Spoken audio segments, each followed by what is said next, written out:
Good evening, everyone, and you're listening to Mothman Podcast. Good evening. My name is Amanda. I'm here in the studio with Darrell. And Amanda, before we get started, go ahead and tell everybody how they can contact us. If you like our videos, please give us a like, subscribe, and comment. We will definitely answer back.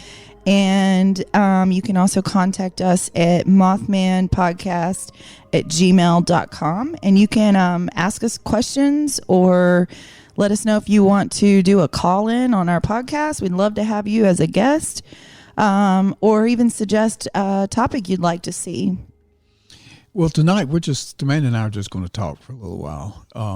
We've got a new podcast that's going to come out within the next few days, and it's going to be on the Ouija boards.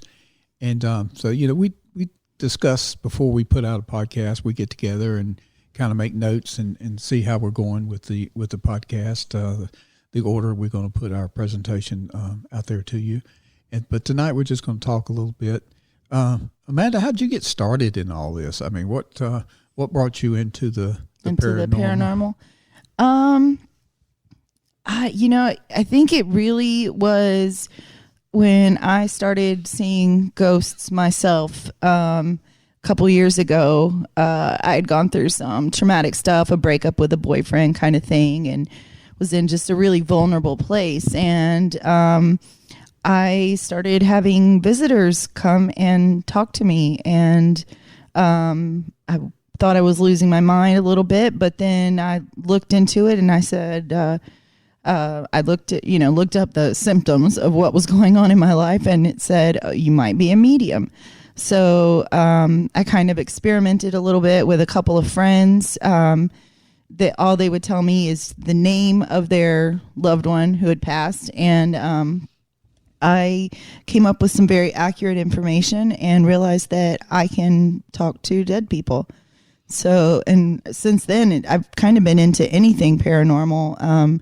And I call myself a skeptical medium because I wouldn't believe myself if I hadn't seen, that I knew things that no one could have told me and I couldn't have known. So that's kind of how I got into it. What about you, Darrell? I don't even know your story.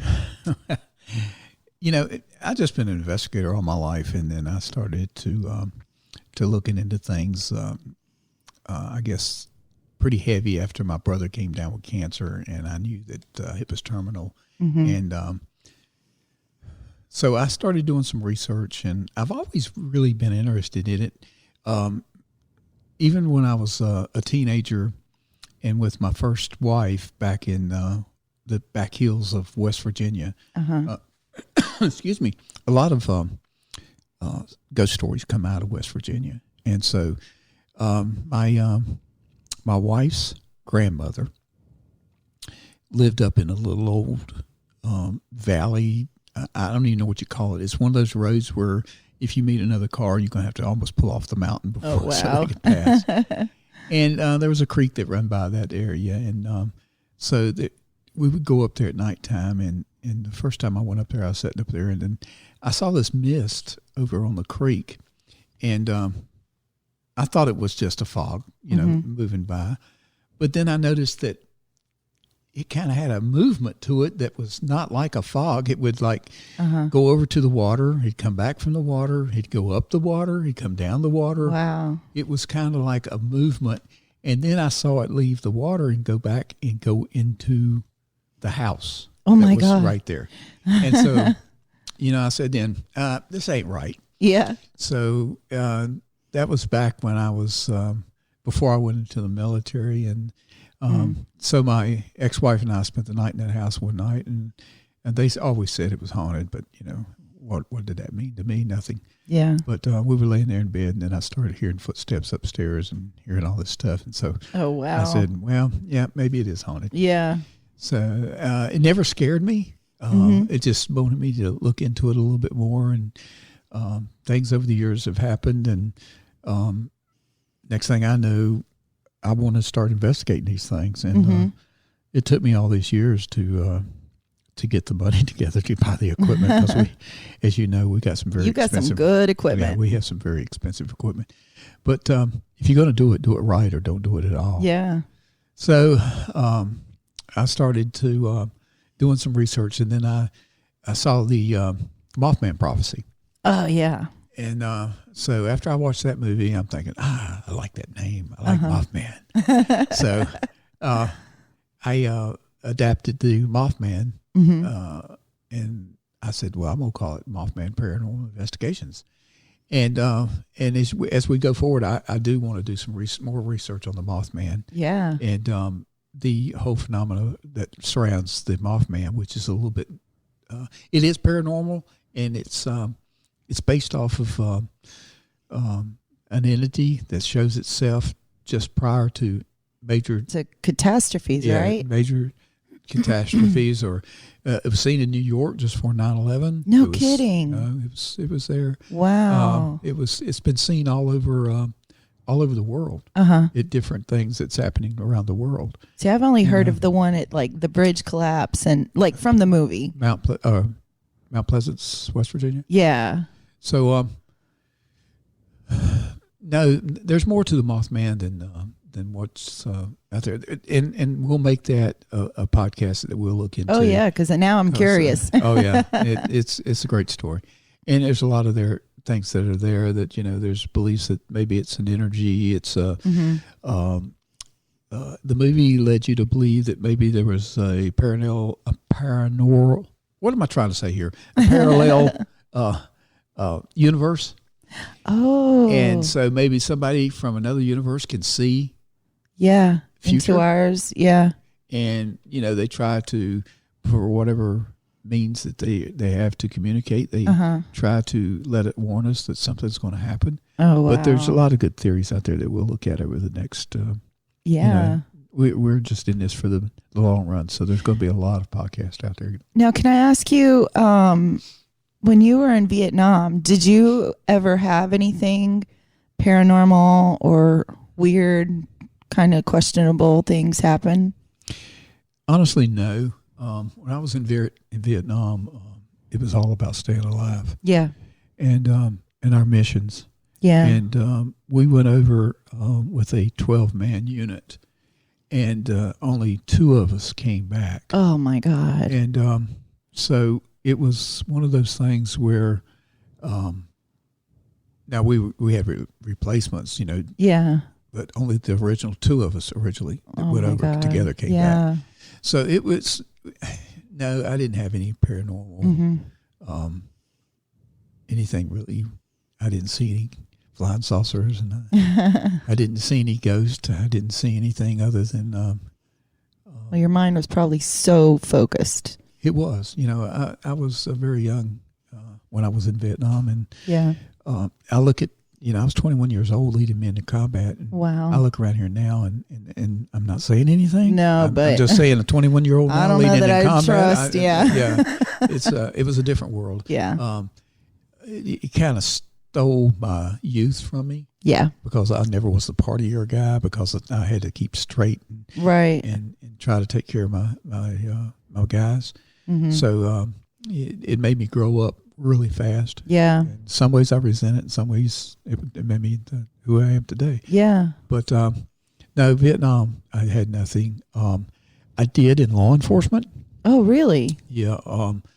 We had I had more than one encounter in law enforcement. Now, we the first one was I was working patrol, and I got a call that a lady was missing, and she left her baby at the neighbor's house. Mm-hmm. So I went to the neighbor's house and met, and the husband had got home about that time. And he says, well, I think she may be up here at a new house. She really liked this new house they were building a couple of streets over. Yeah. And then another neighbor said, well, I saw her walking up the road, and she had a paper bag. It looked like it had a drop cord in it. And I said, a drop cord? Yeah, an orange cord. So we took off up there, And when we pulled up in front of the house, I got out and I'm looking around, and it was you had to have a plank to get up on the porch to get into the house. I mean, the basement and the surrounding areas around the house was dug out. So I went up on that plank and went into the house. And as I go in the house, it's dusk, but almost dark. I had to have a flashlight. Mm-hmm. And so as I walked into the house, I turned to my right and I turned my flashlight on. And this lady had hung herself. Oh, my God. And that was probably the whitest entity or person at that point, a body I'd ever seen. And it startled me. And what saved me was my thoughts on the husband was coming in behind me. No, I didn't want him to see this. Yeah. So I turned around and tried to, push it. No, you don't want to come here. We got to get back. We get back. And, and I got on the radio and I called for a box or an ambulance to come out. And the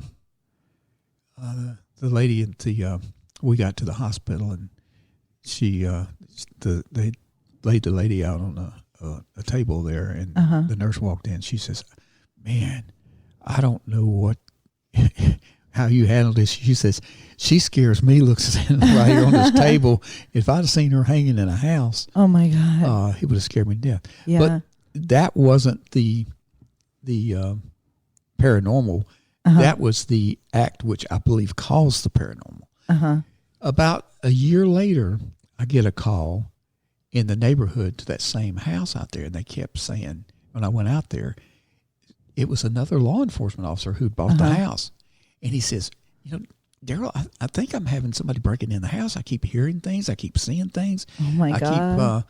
There's just all kind of movement in the house. I said, so we looked, and we couldn't find anybody. Anybody could get in, and there was nothing going on.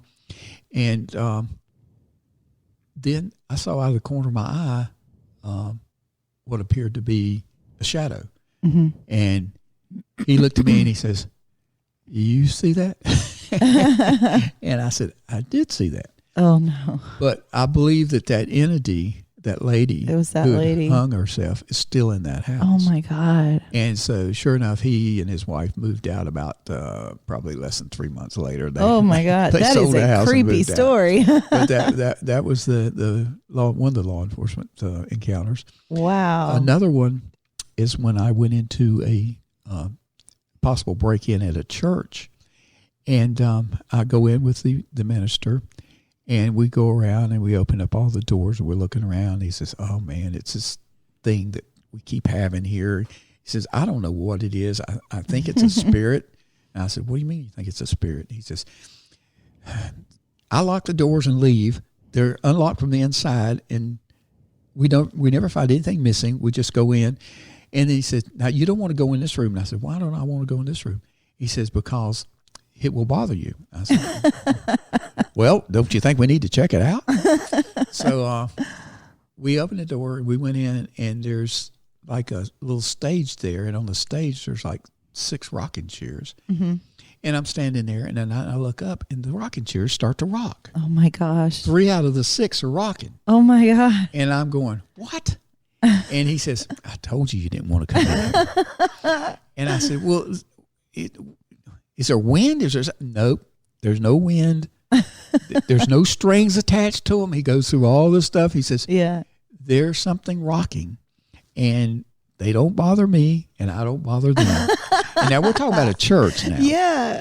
And I says, "Okay." And so after that, they give me the call to go over there, and I'd meet with the pastor outside. I said, "You just want to lock this place up and us leave?" He said, "Yep." So it always happened at nighttime. Oh, that is hilarious. And so that was one of the things that I had with the paranormal. Yeah. And then one night I go in, and this lady was saying, "Oh God, this house is haunted. There's something going on. This house is haunted." And by then I'm thinking, okay, maybe. Yeah. Whatever. I've seen this kind of thing before, so maybe. Yeah. So we're walking around the house, and then I walk into the bedroom, and as soon as I walk in the bedroom, the door slams behind me. Oh, my God. I said, "Oh, crap." So I opened up the door, and I said, you got a draft in here? No draft. There's nothing. There's no doors open that would cause this door to slam shut. Mm-hmm. So I walk in the hallway and this door slams shut behind me again. I said, okay, somebody just doesn't want you to stay or go into that bedroom. I don't know what's going on. But so, I marked that one up as unexplainable. Yeah. And so, I'm sitting down in the car thinking, how do you write this up? And I'll just put door slams, possible uneven floors or something. I'm putting this thing up, thinking to myself, there's something going on in that house. Yeah. And so that kind of put me on the path of saying, well, I need to investigate some of this yeah. stuff. Oh, my God. But I've always told you that I don't make up and I don't take away. I just give the facts. Right, right. That's the facts of. And as law enforcement, that's what you're trained to do. Well, yeah, and I've been doing that for over 40 years. So, yeah, that's what I do. Did you is paranormal calls something that happens frequently in law enforcement? Paranormal calls are unexplainable. That it's kind of like UFO calls. Mm-hmm. You have to justify the call. Yeah. And an officer's not going to write down, I was in this house, I'll go shut the door behind me. I'm not. Yeah. I mean, we're going to look for something else. We're going to put something else in the report. Yeah. And it's just human nature. We can't just say, well, there's a ghost in the house. Yeah. That doesn't work, But it's like a law enforcement seeing a UFO, they people try to discredit you if you come out and say, oh, yeah, I saw this flying saucer over my car and my car lit up. And picked me up 30 feet off the ground and set me back down. I mean, that ain't going to work. Right, right. So law enforcement would, it's a way of, you just got to justify it in a known meaning. And I mean, you just kind of make up the facts to try to justify it. So kind of like a Project Blue Book kind of thing. Right. I mean, it's all PR, right? Yeah. Yeah. That makes sense. So, it's being a cop and being an investigator is just, at least now I can give the facts, and people, they still roll their eyes, I'm sure, because there's a lot of people out there that believe everything that we say. And there's a lot of people out there that don't believe a word we say. Right. So, you just deal with that. But deep down, if you know me and know you and the people around us, you know that we're just giving you just rational, normal people, and we're just giving you what we find out there. So, and that's the job of any investigator, is just to report the facts. Yeah. So. Yeah. And I like to be very factual. I don't like speculation. Well, I don't either. Sometimes, you've asked me before and I said, well, that's my opinion. I don't really like to give my opinion because it is my opinion. Right. And you're going to have your opinion. But we try to keep as much of that out of it. But it does filter in there every once in a while. You can't help it. Yeah. Doing this kind of investigations and things like that. Right. But we're out there just, excuse me, having some fun. This pollen's getting to me today. I know. The fall pollen and stuff is starting to kick up. Oh, God. I dread this time of the year. It's spring. And it's worse than spring for me. I cough and sneeze and all that kind of stuff. Well, I felt bad about coughing on the mic, but then I saw that CNN reporter. she's just coughing up a storm. And I said, oh, man, she can do that on national TV. I can do it on a podcast. That's right. That's kind of the way it is. But, but it's kind of what we're talking about to our fans out there and the people that listen to us. We're going to be doing more and more investigations. We're going to look into more and more unknown mystery type happenings across the world and try to bring them to you. But we hope that you will help us out by calling us and giving us your stories. I mean, everybody has a story. Yeah, and we really are interested. Right, and we will definitely, if there's something you need us to look at, we will look at it, and we will try to come to a conclusion on whether there's something there. If there's something there, we'll tell you. If there's nothing there, we will tell you that too. And sometimes that's just as good news as having something there, because some people don't want to know. And I can cleanse things after we figure out what's going on. Right. And if it needs a second level, we have your dad's a minister. My dad is a minister. We'll bring him in to do the second level of cleansing. Yeah. So he's done that a few times, I found out. Yeah. I was so nervous to tell my parents, like, I think I'm a medium. And my mom was just like kind of confused and the way she usually is.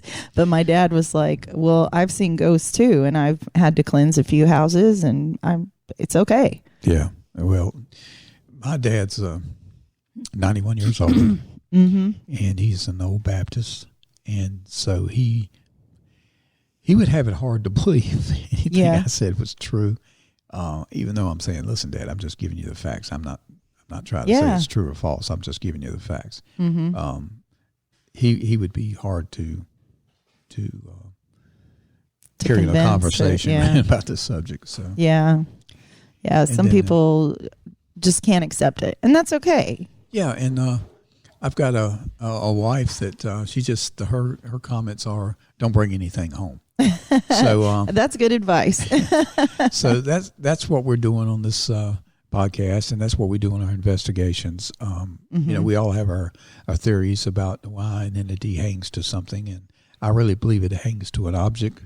So it's not going to say, hey, I like this guy better than I do this person in this house. I think I'm going with this guy.